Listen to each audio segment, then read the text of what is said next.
seconds. That means we're going to make 60 an hour. We're going to have 20 excess every hour. What do we know about inventory? Expensive. It's expensive, right? Some people call it evil. So we want to make 40 an hour. Okay, what do we do next? So I was just going to ask. Yeah. So E and F altogether are 90, but if you just had E be its own thing, and F went with H and I, that would also be 90 and 60. Would that matter if you just had one of them alone? Nope. You can do one alone. The reason we didn't do this was just because of our rules. Okay. Last thing we need to do is what? Efficiency. How do we figure out efficiency?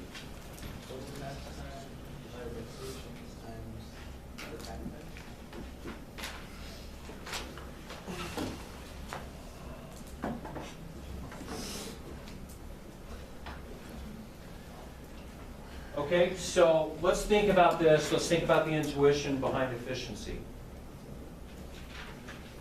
So efficiency is really how much time does it take me to make one item? Divided by how much time, so this is how much time it theoretically should take me to make one item. How much time do I actually have in my system to make one item? So how many stations do I have? I have 4. My takt time's 90. My total task time is 300. So I have 300 over 360. What's the number there?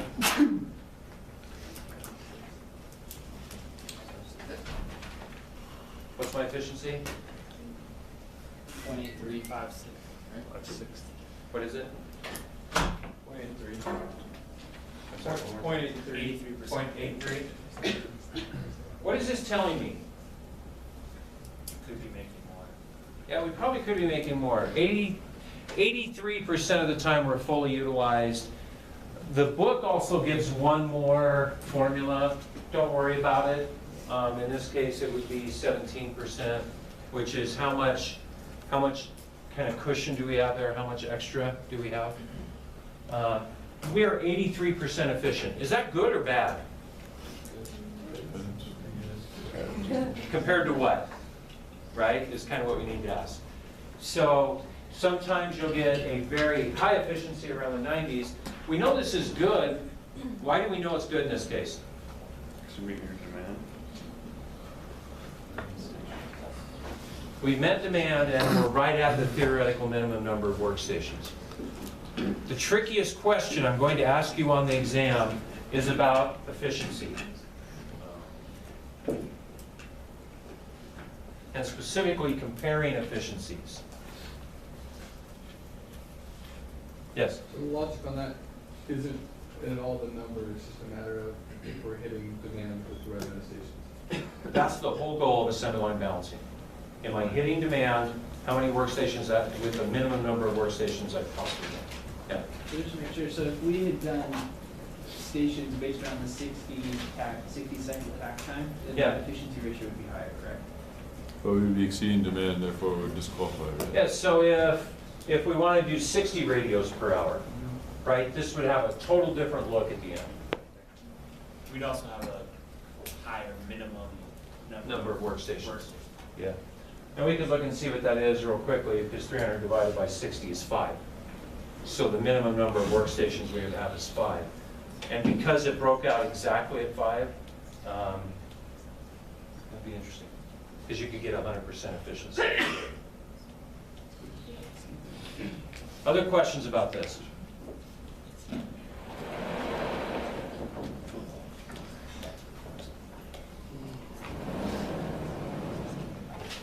Okay.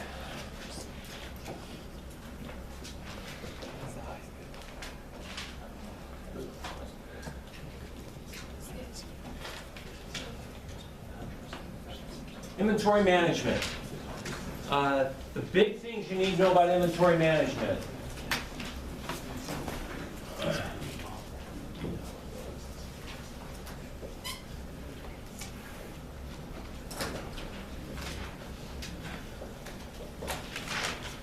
Are our 3 inventory models. Specifically, when do I order, how much do I order, and how much extra do I order in each of the models, and when do I use a model?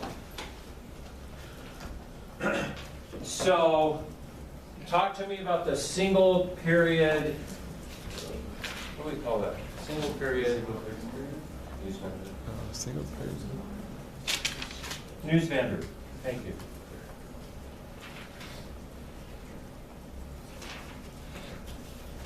What are some things that would be important to know about news vendor model, about the single period inventory model? When do you order in this model? And you have one event. One event or a very erratic type of event. It doesn't recur over and over and over. It's something that happens once in a great while. I think the example we used was wedding invitations. Right? How do we use this model? Cost of an understock divided by cost of an understock plus overstock. Okay? Why is it important to know what the cost of underestimating and overestimating is in this model? To see whether or not it's better to have more or less. So in the wedding invitation case, would we want to underestimate demand or overestimate demand? Over. Why? Because people get ticked and the amount of money that they would have given you that you're giving up is greater than the loss of printing So the cost to ticking people off is more okay. than it is to printing a couple extra invitations. So the cost to underestimate is greater than the cost to overestimate, so we're going to overestimate. Yes. Oh, scratchy head. Sorry. You're good. Okay, so we get our probability here. Once we get our probability, what do we do with it? Find the Z-score. Find our z-score, right? And then it's real simple from this point on. We just take the average plus the z-score times our standard deviation, which is the model for all inventory models. An average of some sort plus a z-score times our standard deviation. Are we given a standard deviation? Yeah, you'll be given your standard deviations. Mu is the Z-score, right? No, mu would be, so if it was your wedding, you're trying to figure out the number of wedding invitations to get, and your sister bought 450 for hers, right? You would probably use that as an average, but then you find out there's some standard deviation associated with that. Okay? So you use your probability, so when you get CU over C plus CO, That gives you the that gives you how you find your Z-score? Yeah, that's the probability, and then you take that and plug it into the z-score. Let's play with this a little bit. What happens if this probability is less than 0.5? You're going to understock. You're going to underestimate, right? What happens if it's greater than 0.5? Overestimate. Why is that? Well, if we look at the normal curve, what's right at 0.5? Mean. It's our average, our mu, which has a corresponding z-score of 0. So anything on this side, what are we going to do? Negative Z-score. We're going to get a negative z-score, which means we're going to underestimate demand. On this side, we get a positive z-score, which means we're going to overestimate demand. So just by looking at your probability, what can you do? You know you are going to either underestimate or overestimate. Yes? Did you just really quickly finding the Z-score, are you looking at the table and you're finding the outside numbers or outside numbers? So you take the inside number and find the outside number. I'm pretty sure. And you use the probability. Yeah. Okay. Okay. It's less. That's the news vendor model. Everyone good?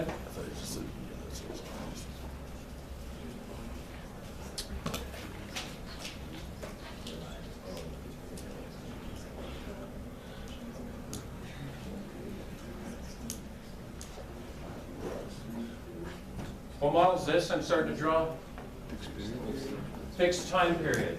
when do you order in this model? Oh, by the way, the when on the single period is you're just going to order once. How much do you order? Well, you order the average. And how much extra do you order? Well, it depends on this probability. That's the z plus sigma. Okay?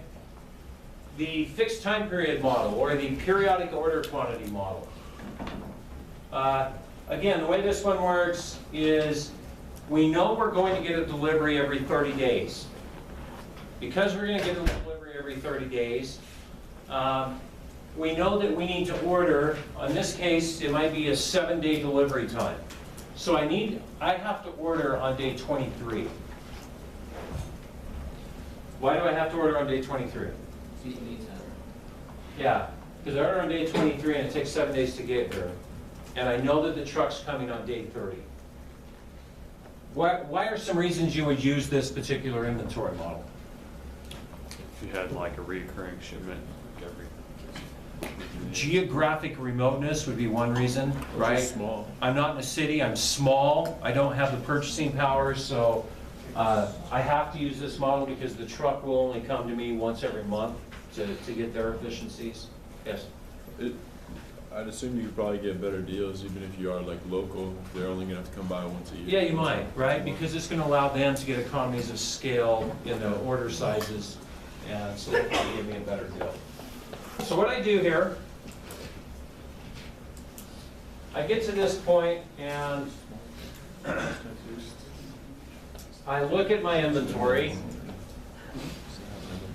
and what I take is my daily demand. So my daily demand here is 5. And I look at the number of days in this period when I've actually burned through my inventory, right? And that's 23 days. And I know then after I order it's going to take 7 more days. So I just take my daily demand times 30 in this case, and I get 150. Well, what's that tell me? If I want to get back up, yeah, if this were an ideal world and my daily demand had absolutely no variability in it, if I ordered exactly 150, I would be perfect where I need to be. What happens instead? You have leftover inventory. Yeah, I have inventory in stock. So because I have inventory in stock, I have to subtract it out. So if I wanted to keep 150 in stock at all times, I wanted enough to cover this entire period, I would just order 150. But if I look at my inventory, and now I have 40, so I get to this point, and I have 40 in stock, I subtract that out, so instead of ordering 150, I'm just going to order 110. Does that make sense? Who's confused? Yes? Isn't that 40 gonna go down? Yeah, during this period of time right here. Yeah. That's why we add these 7 days on times 5. And really what we would do, but I think I told you all, I don't expect you to know the safety stock calculation on this one. Normally what we would do is look at how much variability is involved here, and then add that variability in a safety stock. So that extra variability would drive us towards holding more safety stock. But for this class, right, just purge that from your mind and think, okay, I have 7 days here, 7 times 5 is going to be enough to cover this period. We're assuming there's very little variability. Yeah. This also assumes that lead time is constant. Like we can't. Yes, lead time is constant. And in fact, in this particular model, it is constant, because we know on day 30, that's when our delivery arrives. But like in the real world, there's weekends, holidays, Yeah, stuff like that. sure. And it may mess us up a little bit, or the truck may get a flat tire on the way, right? So yeah, there is some variability. That variability, we would just roll into our safety stock and keep extra inventory for those times. Okay, but I'm more concerned you just understand this is how this model works, right? The intuition behind it. Okay. Last inventory model.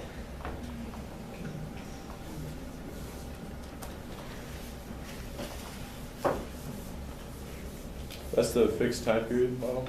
Fixed time period model. It's also called POQ, POQ? which stands for periodic order quantity. And again, in that particular model, the when is fixed. It's whenever you say it's every 2 weeks, it's every month, it's every whatever. How much depends on your daily demand and the time involved and the amount of inventory you have and how much extra I don't want you to worry about right now. When you get into logistics, we'll hit that a little deeper. Okay. Okay.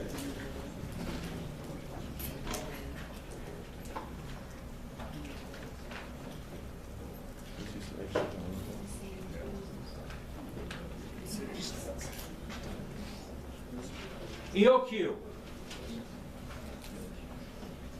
The formula for EOQ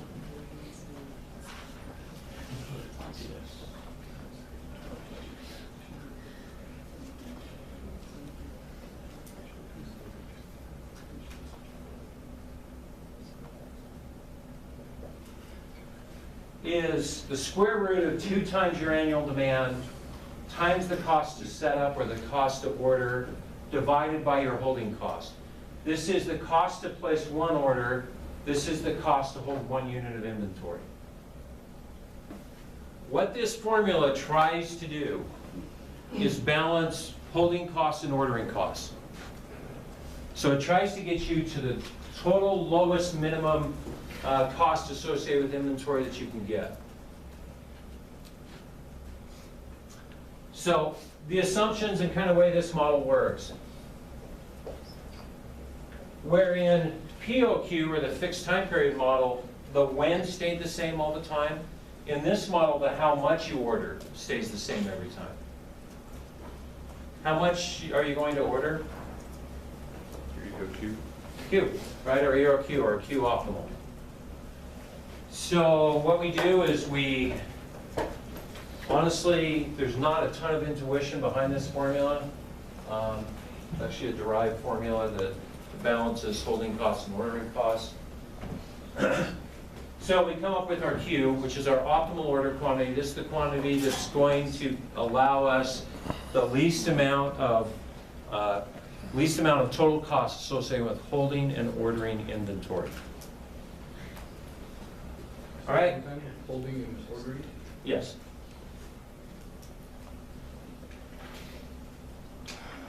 And down here we have R. R is our reorder point, the when. When do we reorder in this model? Yeah, not when we have run out, but when we are, if we order past that date, we're going to run out. We never want to run out in this model. In fact, ideally what we want, and one of the assumptions is demand is known and constant here, when we hit a certain point, we want to run out just as our next order arrives. We don't want to go into our safety stock. Yeah, ideally we just pretend safety stock's never there. Or I guess the better way to look at it, we pretend safety stock is always there and we never touch it is the ideal, right? So what do we do here?